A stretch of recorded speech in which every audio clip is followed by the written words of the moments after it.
Good evening. It's January 24th. We're here with the Environmental Advisory Council. I'd like to call to order our meeting for tonight. Looking at the agenda, we have a couple of things to mention. We have some new EAC members. Sarah Pilling, well-known to the Township. Emily Marks, soon to be well-known to the Township as a member. And we will be saying goodbye to Dan, who has been here for 8 years. And our one public person at the moment. I just wanted to go through I don't know if you've seen the minutes from last year. I think Matt circulated them. Is anyone, I'm going to motion to approve the minutes. Can anybody second that? I'll second that. Okay. The next thing on the agenda, we were going to vote for an EAC chair and a vice chair. I don't know if we had anyone who wanted to be the chair, had spoken up. I know we're all kind of hiding, don't look at me. I wouldn't mind being vice chair, but I didn't want to be the chair. And I don't know if Matt desires to continue. He's not here tonight. Who wants to be chair? I would go for vice chair, but not We the chair. defer it to the next Yeah, meeting. I think we're just going to defer it Missing a because. lot of people. Yeah.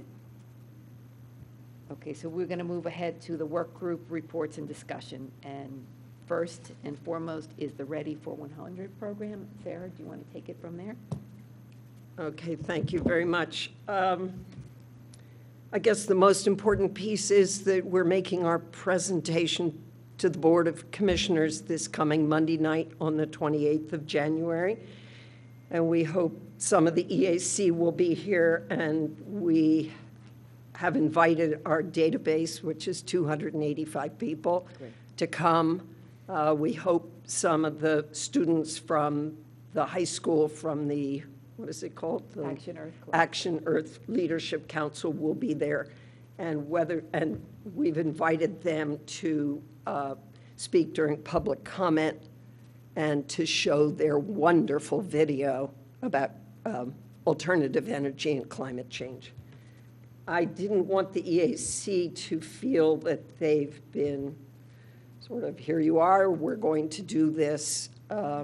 It's been a year's process of working with the Delaware County Ready for 100 group, which are individuals all the way from Chester to Radnor and Media and Swarthmore and Prospect Park and Nether Providence and other townships in Delaware County. And I think probably the best part of it is that we've all worked together sharing resources, and it is not a job that Radnor is going to do alone. There is this groundswell to help because Haverford Township is now adopted the resolution, so they're prepared to help us. And when we get Haverford Township and Radnor Township, we're then prepared to collectively bring Ready for 100 to Delaware County. So it's not a job alone. We've done some of the background work. There's a wonderful guy by the name of Steve Clark who's in Haverford Township who also works for PICO. And we did some analysis this summer with Bob with some township buildings. And Colleen then asked for a meeting, and we met with PICO again. And Monday night we'll be revealing their report. Now, we need to affect it, but they're estimating that we can save, for this building alone, we can save $35,000 a year in energy costs. So the first issue for Ready for 100 is efficiency. We have until Earth Day 2020 to prepare the action plan, and we won't be doing it alone. It'll really be a whole group of people. We've been reaching out to people. Now we're reaching out to churches. We're reaching out to the schools, the universities. Villanova tomorrow is having a town hall from 1:30 to 3:30 in the Connolly Center. They have a sustainability department, and they're rallying the troops to get organized to increase the university's consciousness of sustainability, and it's open to the public, and I invite everyone to go. The networking possibility of this is tremendous. So that in a nutshell is Ready for 100, and we're ready to work. And I believe you sent a letter to Matt, and he circulated to us. It was the vision for 100% clean, renewable energy future. That's the proposed Right. resolution. Do you need anything from us to We've sanction got a it? wonderful letter from Matt. Okay, We on the we letter. got on Thursday, Okay, and it's, yes, that one. okay. So That's in the packet. Board of Health is coming hopefully tomorrow. They passed it, but they never wrote a formal letter, so we presented it. And we will be giving a packet to the commissioners. We're not sending everything to them ahead of time because we only have 10 minutes, so we can't get into discussion because we absolutely committed to the township. It's a very full agenda.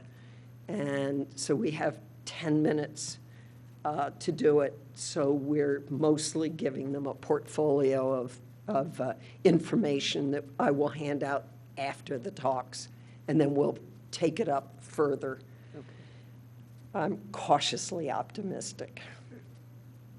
Well, I think it's a wonderful idea. I can't imagine that the board won't adopt it. Well, I went to Greg Vitale's testimony on fracking today, and if you listen to the experts, we have to do this. There's just no doubt about it. Right. We have to do our part. It's going to be interesting there's 17,000 and some odd households in Radnor, and somehow we need to get them to buy into it, and that education's going to be the key. Buy into what? Is what I say. To efficiency, to using alternative forms of energy So for your heat. I meant regarding the fracking, where. Well, what the big issue with the fracking is, what I heard them say, is there are 200,000 gas wells. They don't even know where they are. Some of them are 100 years old, and they must be capped in order to reduce the amount of methane that's coming out of those wells. And it's going to be on a state legislature. It's nothing that we can do Okay. except keep writing our legislators and saying, you must do this. Okay, thank you. Yeah, I wasn't sure whether it was affecting No, Radnor Township. no, it doesn't. We're very fortunate in Radnor. We don't have any heavy industry. We don't have any fracking fields. We don't have, I only know of one brown field, and now it's got a medical clinic on it, so I guess it couldn't be that brown. There's a lot of what Radnor doesn't have that goes into this, but we need to do what we can, Okay, thank you. which is mostly changing behavior. Right. So, That's great. okay. And the next item on the agenda was the Sustainable Pennsylvania Community Certification, which I believe we've achieved the silver rating through the efforts, the collective efforts of everyone on the EAC. I don't know if we're going to be satisfied with that and make an announcement to the Board of Commissioners or shoot for gold. I'm not quite sure what we want to do, and I certainly wouldn't want to, No, step on- can I speak to that? Yes. What I heard, the really good news is by becoming whatever you are, sustainable, it makes you much more eligible for grants. For grants, exactly. So I would encourage the township, you got to silver, slowly work your way up, if possible, to get a higher rating, because it will increase the opportunity for grants. And when grantors are looking at giving grants, they're looking very positively on municipalities that are going for sustainable Pennsylvania.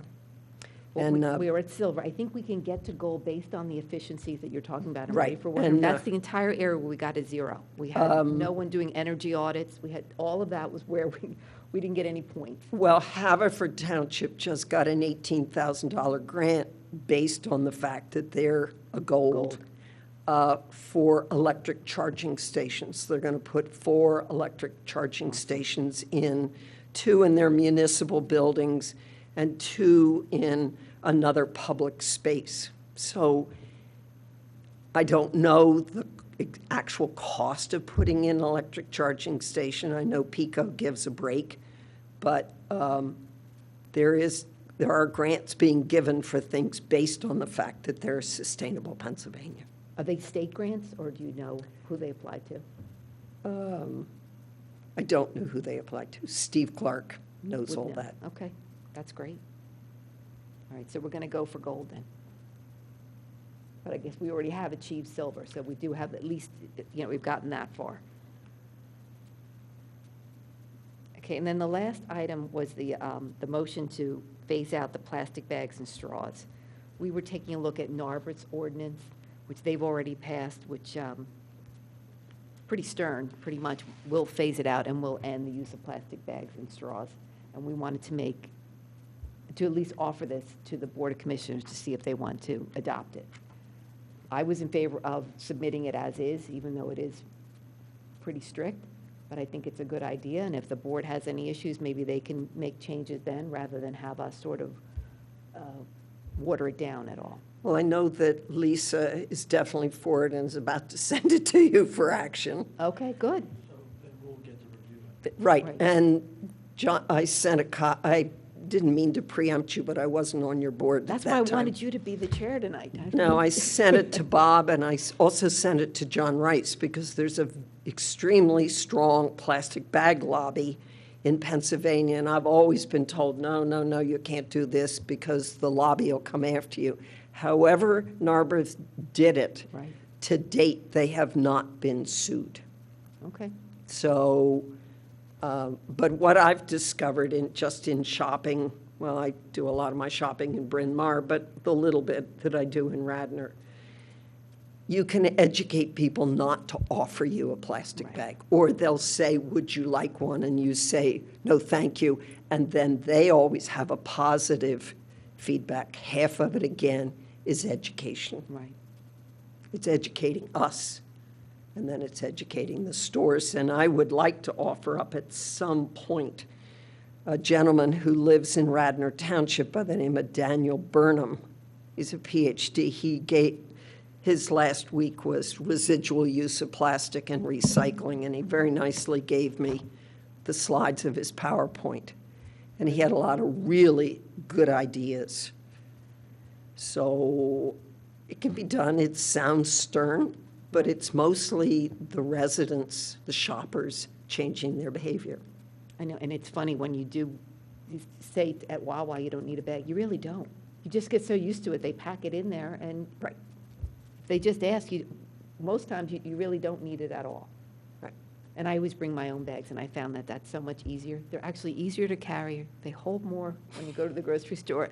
People fight them, and I don't understand why. They're fantastic. We just have to re-educate Okay? them. We're listening. Do we have any announcements from anyone?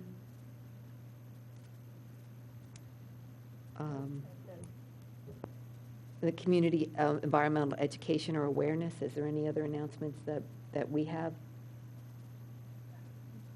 So regarding the proposal, no, I think we left with the suggestion that we look to just have one particular booth in a upcoming fair or festival.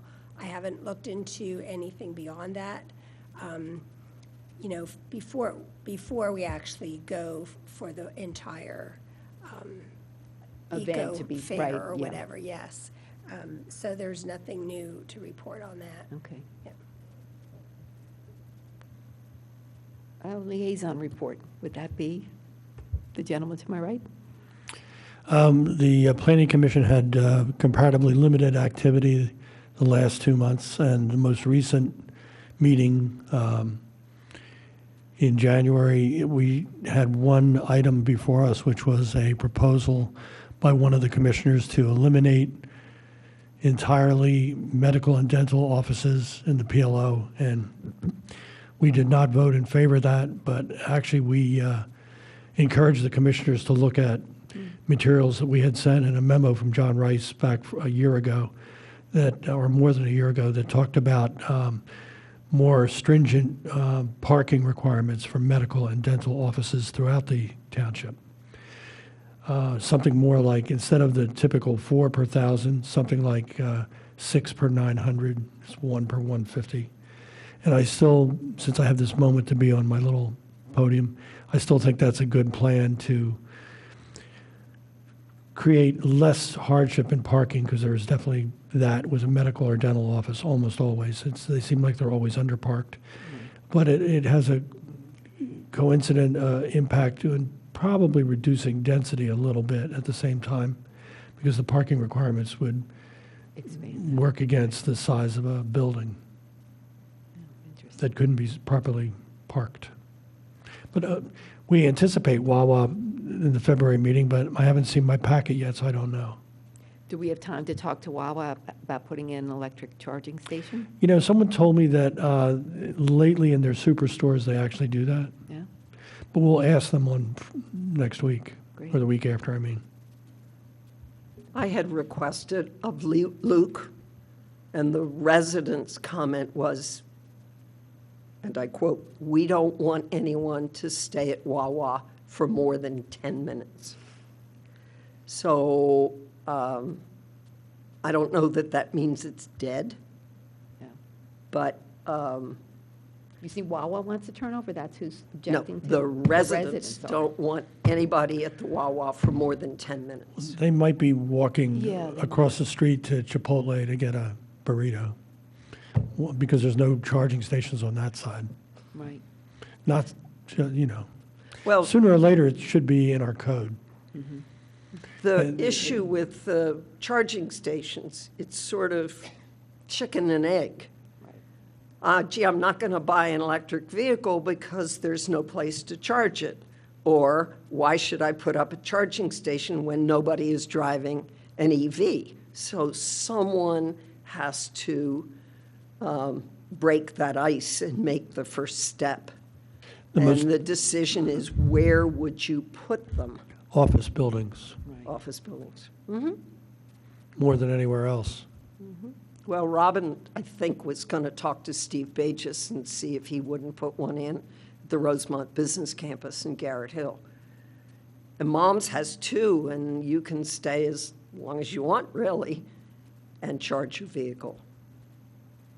I guess it depends on the size of the lot and the use. Right. Somebody who has a lot of employees, they could be charging there too. I mean, even a retail store. But an office building is the obvious first step. Yes.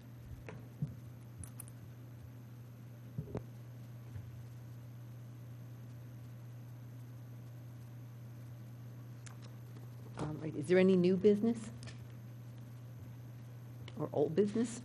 Well, actually, I have one comment, and we had this conversation just outside before the meeting. People talk about, you know, recycling and the recycling stream, and plastics, plastic milk bottles, et cetera. Apparently, Nestle, Tropicana, Tide are all going to be experimenting with reusable containers. So I guess you'll go to the grocery store and get your container filled at a 50-gallon drum of Tide or whatever. And that one reason for that is that there was a graph in today's Wall Street Journal that talks about how much of the plastic is actually recycled and how much goes to a landfill. 85% of the plastic goes to landfills, is never recycled. And we all may feel good about putting that bottle in our, you know, solid stream recycling, but it's not going anywhere. I heard too that Philadelphia just stopped doing all recycling. They're just taking your trash and people are still separating it and they're just throwing it all into the landfill. They've decided because. Philadelphia literally stopped recycling. People don't know, they're still recycling. Yeah, I was gonna add that as well, Philadelphia, or they're changing it, or they're going They to said- go back to single stream or something. Right, they're going to throw it all into the landfill, and people have no, I don't think anyone was aware of it. I was shocked when I heard Oh, that. really? And I think Okay. Radnor does very little recycling, too. We all have everything in our little bins and think that it's working well, and it's not. Well, there's no market left I agree. between China and Southeast Asia. Aluminum. Reject. Aluminum is Aluminum's probably- it. The aluminum is in, and one of the things I learned, I mean, I recycle, and I don't drink large sodas, but you know how people are smashing the soda bottles?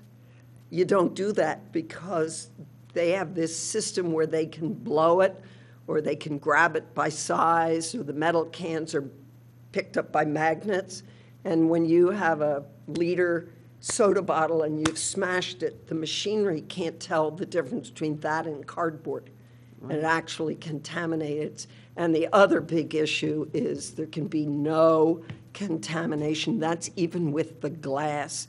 So the jar of pasta sauce needs to really be washed and not put the lids on, because when they're smashed, even the single-use water bottles, if you put the lid back on, when it's smashed, the lid projects and it's injuring the workers. So it's gotten very difficult. sophisticated. I think the figure is it cost the township $200 and some odd thousand to just have our recycling go to Republic this last year.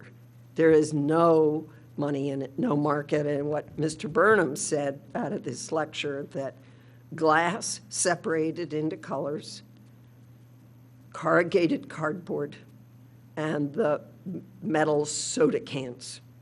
That's really what we should be recycling. The rest of it is just not, there's no market.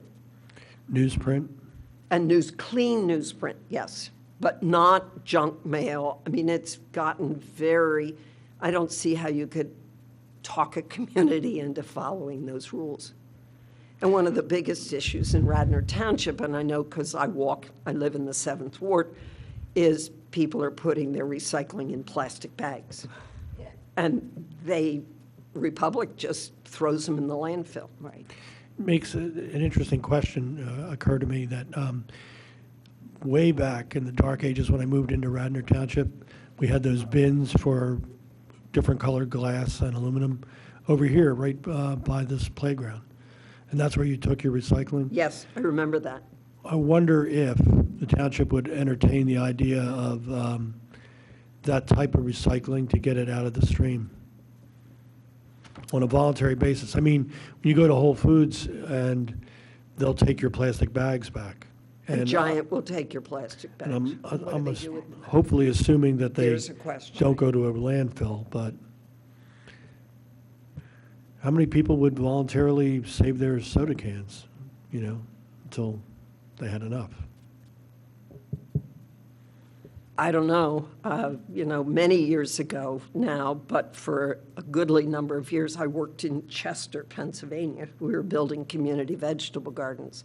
And I can't tell you the number of people I saw with a grocery cart just absolutely filled with the aluminum cans, and it was how they were earning their income. So, there's all this balancing that needs to be done. But it's a Used to be- bigger issue than I can handle. It used to be 40 or 50 cents a pound. Right. Yeah. So it's a dilemma in our society as the chemist and then Dr. Burnham put out, there's a lot of good that's come with plastic. Shipping is lighter. It's not as onerous. It's not as heavy on planes or trucks. The medical field has really embraced the use of plastics. So there's a lot of good, but there's also a lot of bad. And ultimately, we need legislation and we need manufacturers to change their ways, like Nestle and Tropicana are going to go back to using metal. And I think Whole Foods, and I'm not a shopper there, now you can take your laundry detergent can back and fill it up. So, and moms, if you're going to buy rice or beans or whatever, I bring canning jars, and it has a sticker on the bottom that tells me what the weight of the canning jar is, and I just put my coffee in my mason jars and go home, and then I bring them back. But it's changing behavior.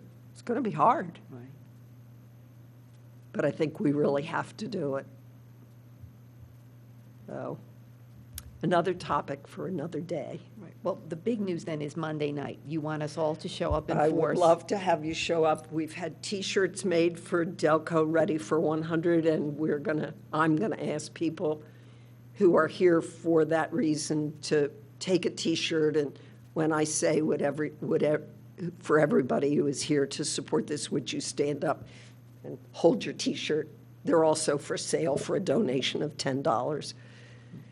But yes, we need the more the merrier so that the commissioners know that there's oomph behind this. Is it worth reaching out, not just to the high school, to the middle school, and see if we can get some? Well, I don't Groups know here? that they know much about it, Right. so For Monday night? Right. step by step by step. The Willows is going to be on right after we are. Okay. And they get 10 minutes, too. I know you don't.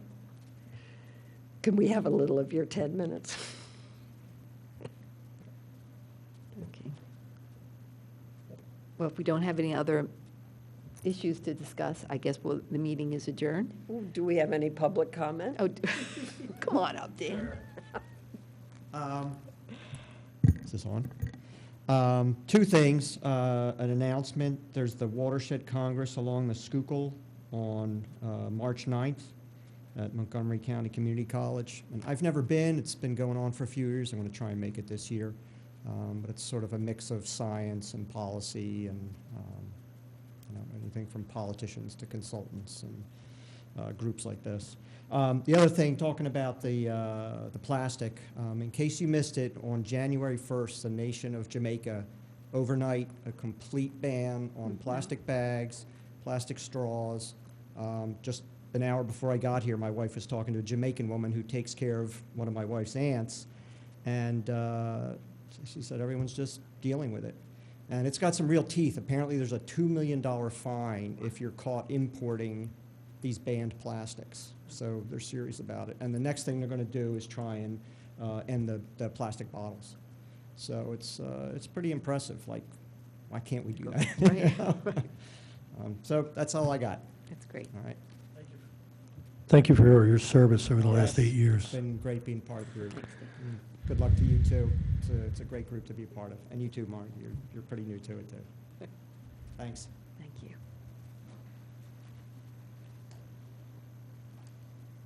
Are we officially adjourned then?